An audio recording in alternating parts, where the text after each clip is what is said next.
Meet Joe.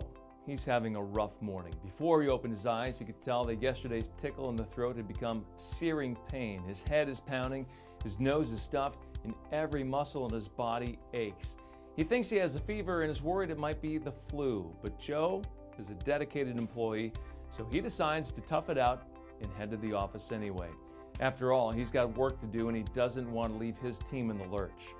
However well-intentioned, Joe is making a huge mistake. He thinks he's showing loyalty to his boss and helping his colleagues by showing up when he's under the weather. In reality, Joe is doing more harm than good. He's exposing everyone around him to communicable illness, which can take an even bigger toll on health and productivity and even the company's bottom line. Joe is sick and he should stay home.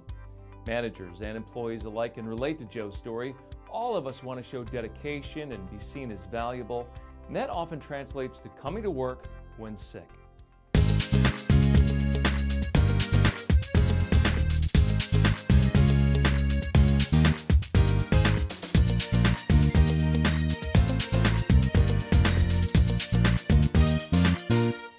But when it comes to the workplace, the office environment is the ideal conduit for germs to spread, even when only a single person is sick.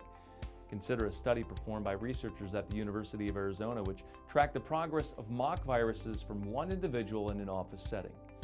The results of that study showed that in just 4 hours of routine office activity, half of all commonly touched surfaces and half of employees were infected with at least one of the viruses.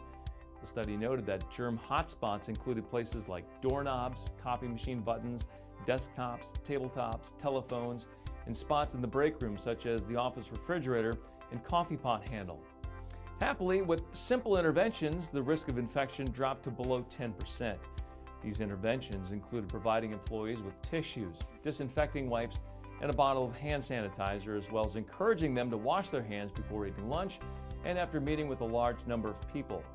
The researchers also emphasized the importance of employees staying home while sick to prevent introducing germs into the office in the first place.